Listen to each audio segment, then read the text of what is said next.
right? See here, I am taking your primary side induced EMF E1 and secondary side induced EMF E2 by indicating that as equation 1 and equation 2. By dividing equation 2 with respect to equation 1, what we are getting? E2 by E1 is equal to 4.445 mf N2 by 4.445 mf N1. Right? So when you cancel both which are presented on the numerator and the denominator, what is the final answer?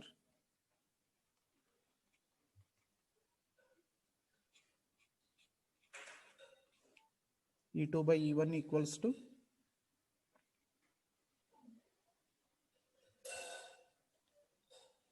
what is the conclusion? N2 by N1. N2 by N1. What is this N2 by N1?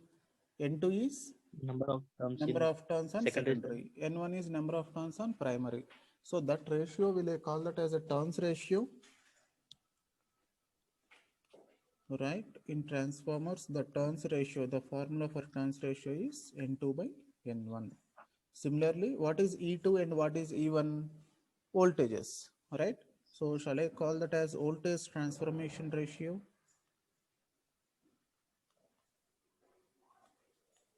Yes.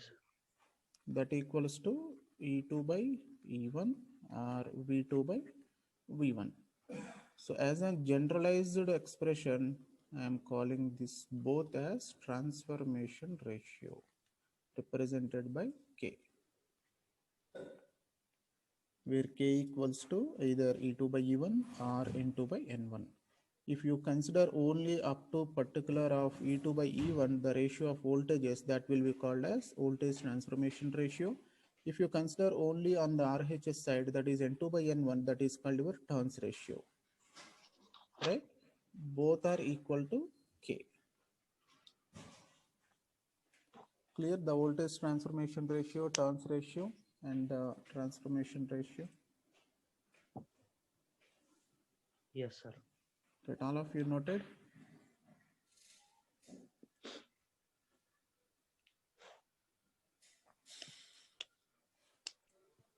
Ideal transformer.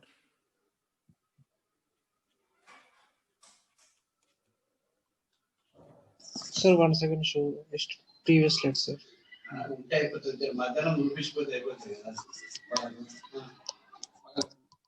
Okay, sir.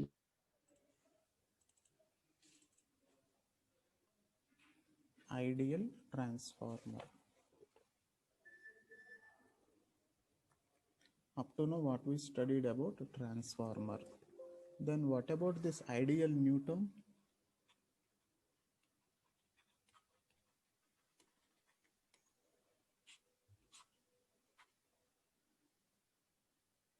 What does it mean by ideal transformer? Sir, no limited producing the energy. Good, very good. So ideal in the sense it should be 100% efficiency, right? It should have the 100% efficiency. Simply we can call a transformer is said to be an ideal if it is going to satisfy some properties. What are those properties? It should not contain any losses. Note down, no, very important for short answers or maybe for 5 marks. They may ask like differentiate between ideal and practical transformer. Right, the first point should be it should satisfy, there should be no losses in the transformer. And second component was that what is the transformer representation, what we did in yesterday's session, the core and the windings, primary side and secondary side. Primary side, what I am connected, this supply, Voltage. right, voltage or AC supply. Therefore, it will produces primary current and it develops the flux and it completes the path to the magnetic core, right? And it will constitutes the induced EMF E2, here E1 from your Faraday's law of electromagnetic induction.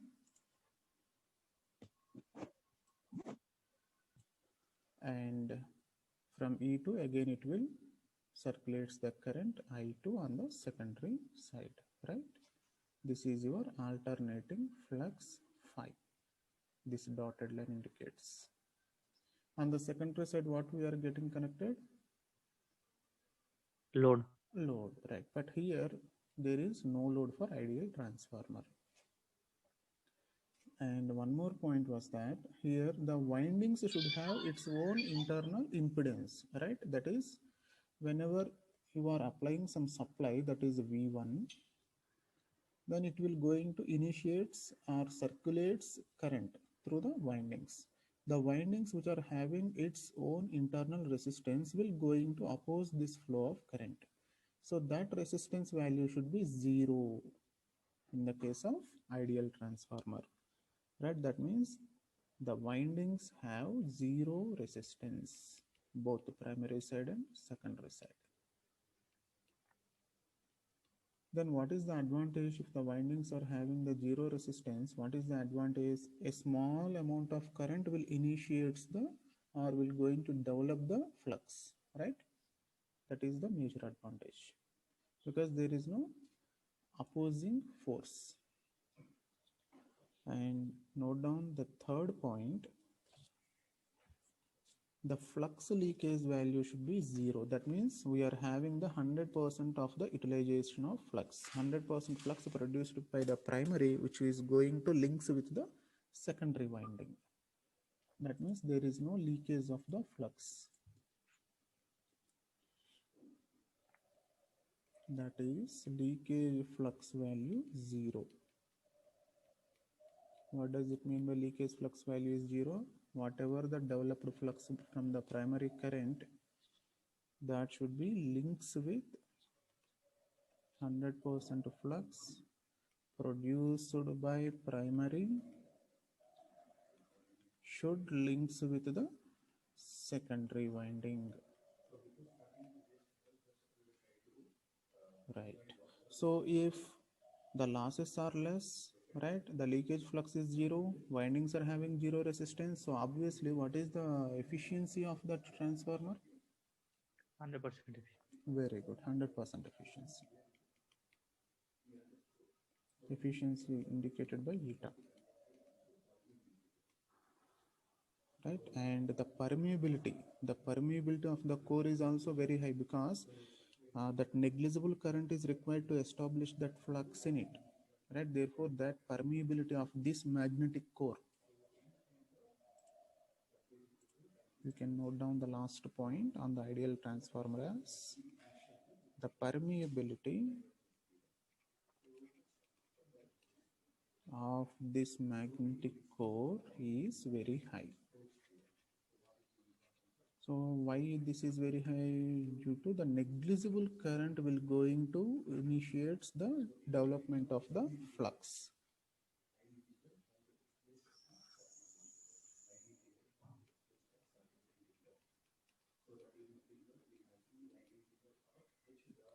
Why negligible current? Since there is a 0 resistance in the windings.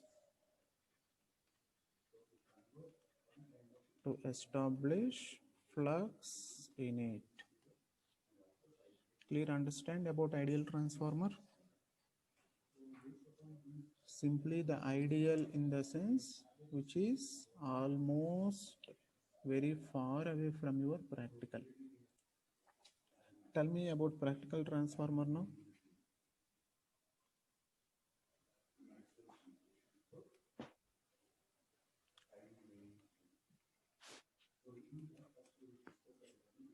The first point is losses are 0 or present?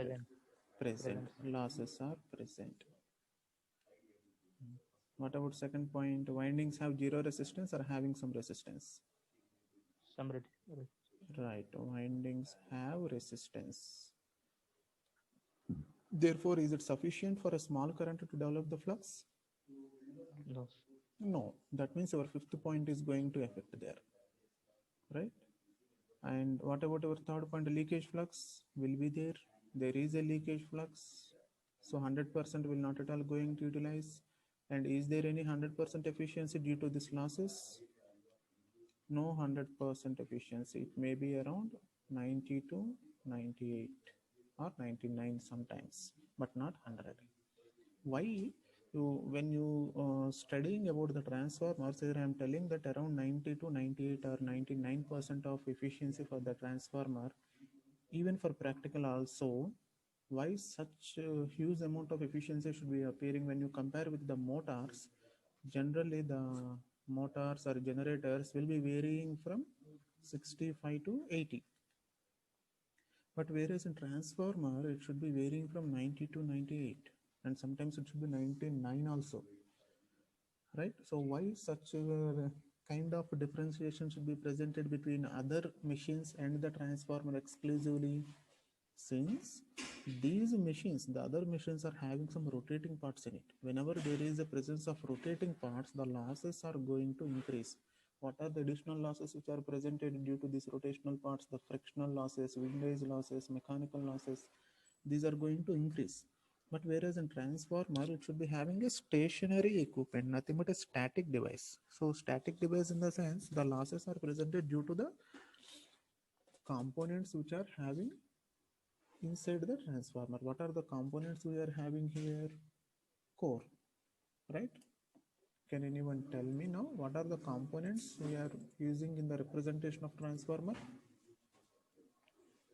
Core, windings. 1 second, ma. All of you clear about ideal and practical transformer? Yes. Right. The load is getting connected in practical, and in ideal there is no load. Clear? Right.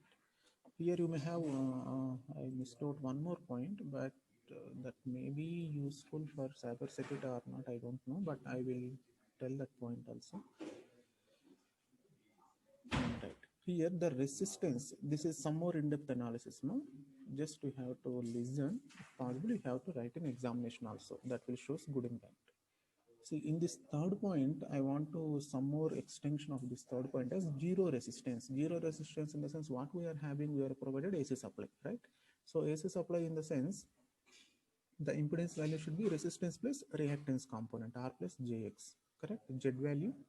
So in ideal transformer, if resistance component is zero in the sense, there is only reactive component, right? That means the sine component, imaginary term component is sine component.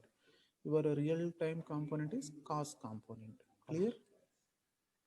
So the amount of current, this is small current what I am mentioning, here there is no load. No load in the sense, what about I2 value is 0? This is open circuit, right? So open circuit in the sense, there is no amount of current flowing through the corresponding connection, right? There is no direct connection between this winding and this winding, right? So therefore, here the value of current is 0 on the secondary side due to absence of the load, right? Due to this absence of the load, when the secondary current is 0, and we need to maintain the flux in the core, so that we need to maintain the primary current effectively, and that should be again maintained with respect to the zero resistance of the windings. Clear? So that's why this I1, shall I call that as a no load current? I0,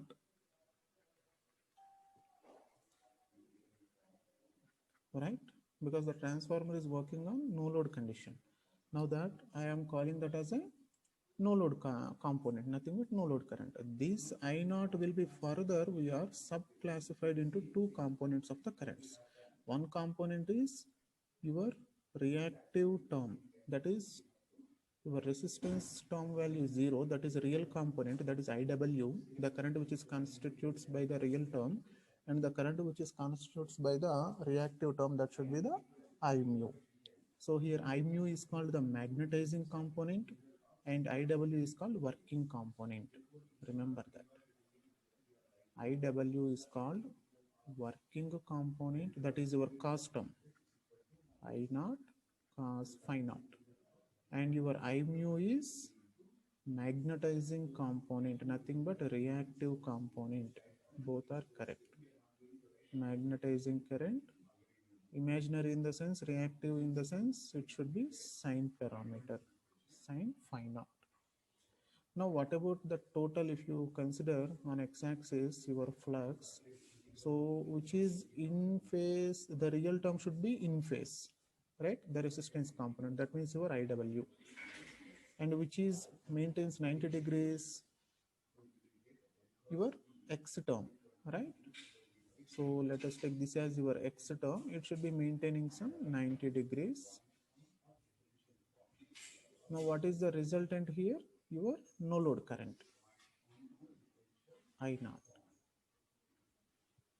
Clear all of you? The analysis of the second point. Yes, sir. Right? Simple concept ma. Here the zero windings does not maintaining the resistance, in the sense it's a real term value, that is Z equal to R plus JX. This term value we are maintaining as 0 in ideal. Right, that means even a small, that means your total impedance value is reducing, so that your even a small current will able to flow through it, and it can going to develop the or establish the flux in the primary side, and that will be completes its path through the secondary winding in the core itself, right?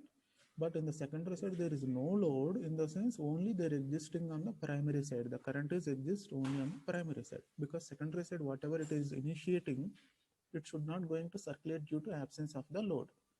So therefore your I2 value should be 0. And this, now that whatever we are returning, come back to that, this I1 should be further subclassified into two categories, as one is the working component, another one is magnetizing component. That is working current IW, that is from your real term, and the magnetizing component is from reactive term. We can also represent that as IW plus JI mu, right? And by indicating in the phasor diagram, right, by indicating in the phasor diagram, it will be indicating as your IW and your I mu. Right, understand all of you? The active component and the reactive component. Yes, sir. Right, very good.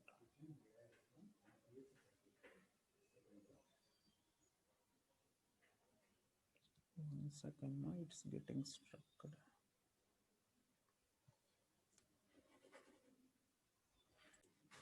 The first one is, here I will mention the magnetic core, right? Whatever the components we are represented in this representation of transformer in this diagram. Tell me, what are the components we are represented there? Core, and what we are having there other than core? Windings. Very good, windings.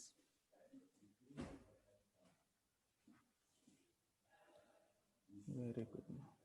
Keep the side heading as losses.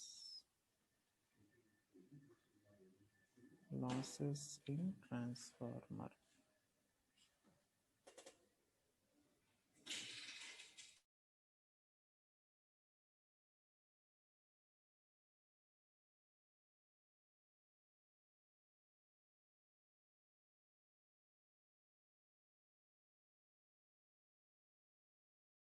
The losses in the transformer. So there is only two possibilities. One should be the loss may be present from the core side, or the losses may be present from the winding side, correct? Yes, sir. Right, so the core gets subjected to an alternating flux here, right? When the core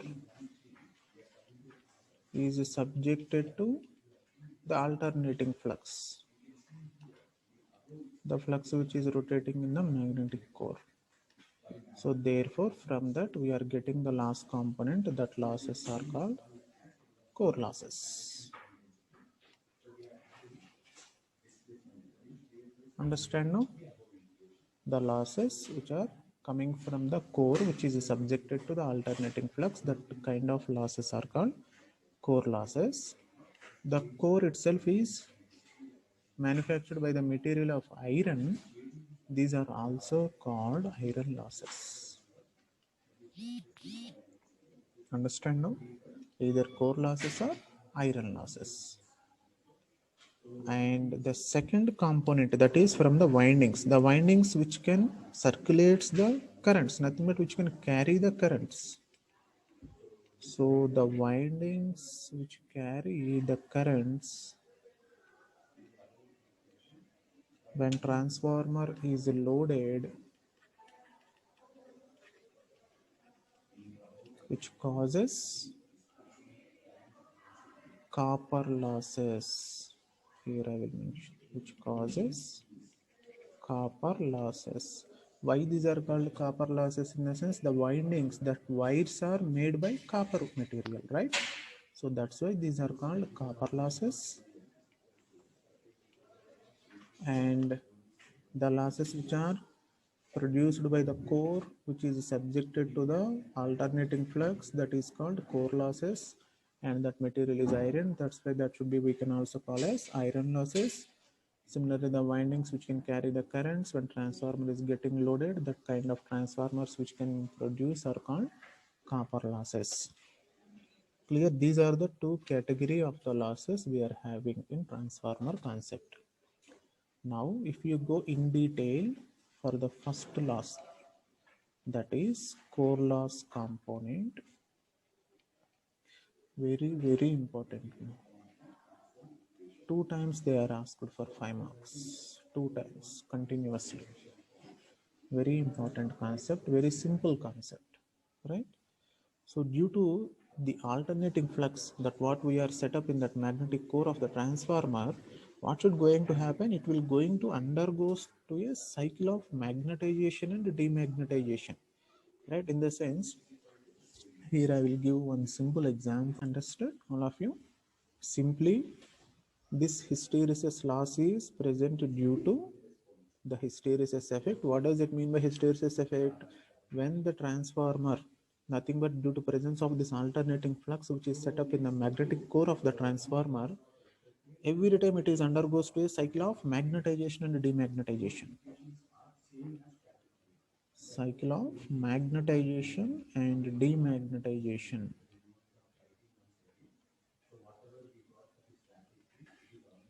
That is your hysteresis effect.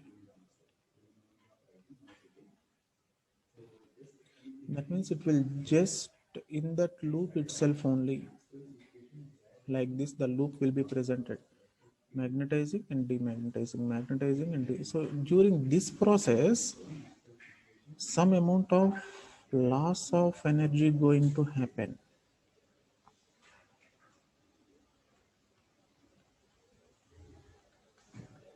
Understand? This loss of energy is called hysteresis loss. That is under subclassification of your core losses. Okay, under subclassification of your core losses, what is the first loss? Hysteresis loss. What does it mean by hysteresis loss? The loss which is presented due to magnetization and demagnetization of the core. Why this going to happen in the core? Due to the setup of the flux in that magnetic core of the transformer. That is due to your primary side current. Clear? And the formula for this hysteresis loss, all of you note down, this is an empirical formula. Hysteresis loss is equal to KH Bm power 1.67 and F into V watts, where KH is nothing but the constant, nothing but our hysteresis constant, that will be depends on the material.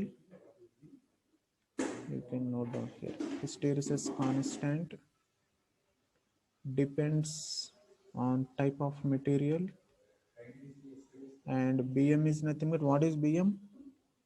Maximum flux density. Phi m is maximum flux, and where B indicates that flux density. Phi by A nothing but flux per unit area. And F is frequency. And what about V? Yeah, here you tell me, what about V?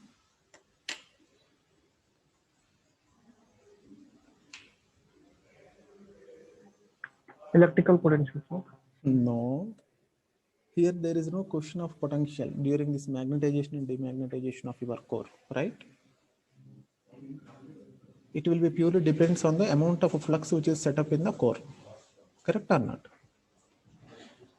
how much amount of flux is set up on the core, that will makes the magnetization and demagnetization of your entire core. That will reflect the loss of energy during that process. That loss of energy we are calling that as a hysteresis loss. So here there is no question of your voltage or potential. So here V is nothing but volume of the core. That's why I'm stressing. Generally the students will write as voltage, but exact meaning of V in hysteresis loss is volume of the core. Understand? All of you having any doubt in hysteresis loss under core losses?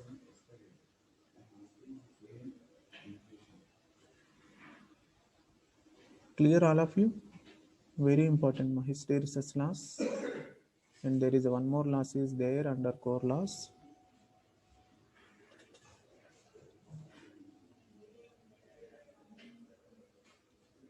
All of you understood the losses in the transformer up to now? Yeah. 243, 240.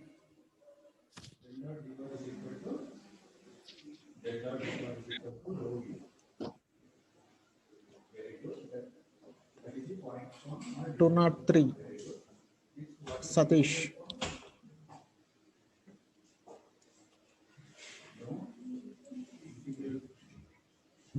203 Satish.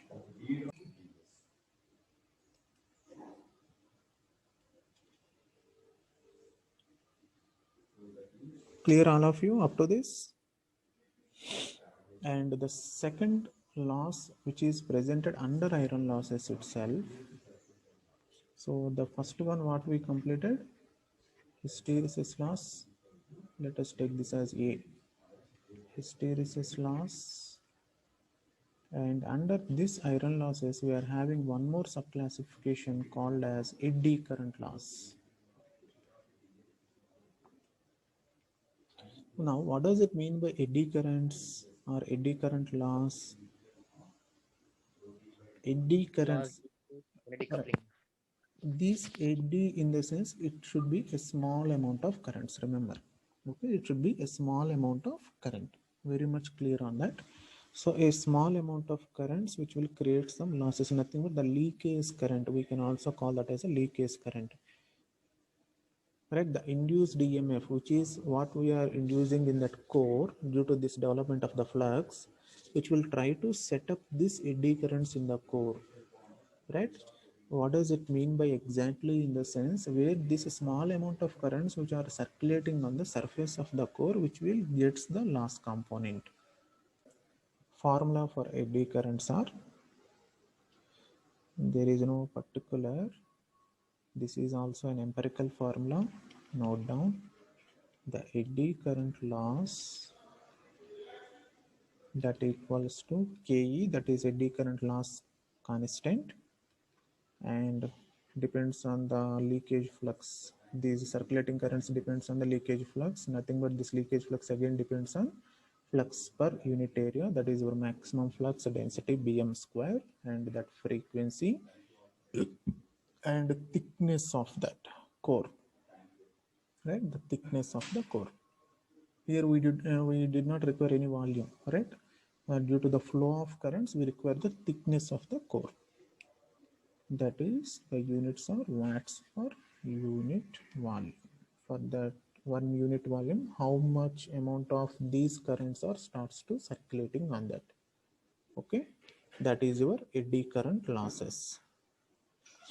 So these eddy currents are also constant, right? Depends on the flux which is produced, developed, and a small amount of currents which are flowing. So these eddy currents losses are also constant. Since the core volume is constant, the hysteresis losses are also constant. So shall I call these iron losses as constant losses? Right? So iron losses are also called as, now another synonym for iron losses is constant losses. Understand? Why iron losses are called constant losses? Since the core is getting a fixed amount of the volume and thickness, so that should be losses which are produced by this core when you are subjected to a setup of alternating flux. That is your hysteresis loss based on the volume and the based on the thickness of the core, the eddy current losses. These both are getting fixed from starting and ending of working of your transformer. So that's why the losses which are coming from these two components are also getting fixed, nothing but constant. So that's why these iron losses we can also call it as a constant losses. And now the question is how to minimize these iron losses. How to minimize iron losses? Simply, the iron losses are minimized by using high grade core material like silicon. We need to use high grade core material like silicon steel. Nothing but we need to change the type of material. And this is silicon steel material, even though you are considering this is silicon steel material, that will going to having very low hysteresis loop.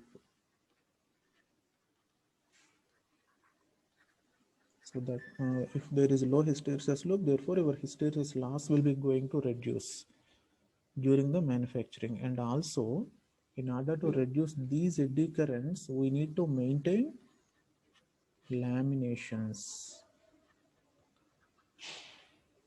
right? The manufacturing of the core, it should maintaining some laminations. So what is in order to reduce or minimize the iron losses, nothing but your hysteresis and eddy current losses, the material should be, we can take the high graded silicon steel, and that material should having very low hysteresis loop, and that should be core having the laminations. Okay, therefore from this you can reduce eddy currents, from this you can reduce hysteresis losses. So finally we can reduce iron losses. Clear how to minimize iron losses? Understand up to now? Sir. Quickly we can complete copper losses, only 1 minute. What is your second hour? Chemistry. Chemistry. Chemistry. Okay, 1 minute we can winding up the session. So copper losses, in the sense what we can call, how these are coming into the picture, the copper losses which are due to carrying of currents by the windings, right? The copper losses are presented due to carrying of currents in the windings. That means the power is getting wasted in the form of heat, nothing but the resistance component. So the power which is wasted in the form of I square R loss due to the values of resistances of both the primary and secondary windings. You can note down here the copper losses are presented due to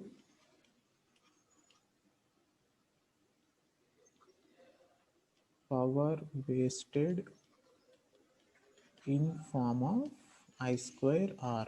Formula of power loss I square R due to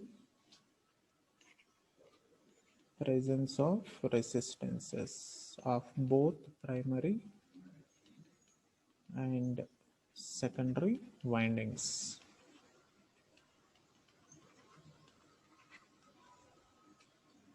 So these windings are constant or varying according to our requirement. We are increasing or decreasing the number of turns, right? Either step up or step down. Correct or not? Yes. So shall we call these losses as variable losses? Right? And what is the formula for copper loss? Let us take your primary side P1. P copper 1. Right? Copper losses on primary side. That is I square R formula. That is I1 square R at primary side. If you consider the secondary side, what is the power loss formula? This copper loss formula. I2 square. Here you can take the primary resistance and I2 square and R2. If anyone asking you what are the total copper losses, then we need to add both on primary and secondary side. That is I1 square R1 plus I2 square R2. So the entire formula to calculate these copper losses is nothing but I square R. So that's why these losses we can also call as I square R losses. If you refer the textbooks, they can mention any of that is either copper loss or variable loss or I square R loss, all are correct. Remember that. Okay. Either copper loss, variable losses, or I square R losses. Understand now? The total category of losses which are presented in the transformer. How many losses are presented in transformer? That classification, how many? Two. Very good, very good. Two losses. Don't write as a four losses. Okay. Where I am making some evaluations, I am getting from the students as they are writing there are four losses. One is iron losses, hysteresis losses, eddy current losses, copper losses. Don't write like that. Transformer, inside in the transformer, we are having only two classification of losses. The first one is, what is the first Core one? loss. Right. Core loss. Core loss. Core loss or iron losses. Right. And what is the second loss? Copper Copper loss. loss. Right. One is core loss, another one is copper loss. Later, you need to keep the side heading as core loss and explain in detail about the core loss. So, in detail, in the sense, what are the subclassification of these core losses? What are the two losses presented in core losses under that?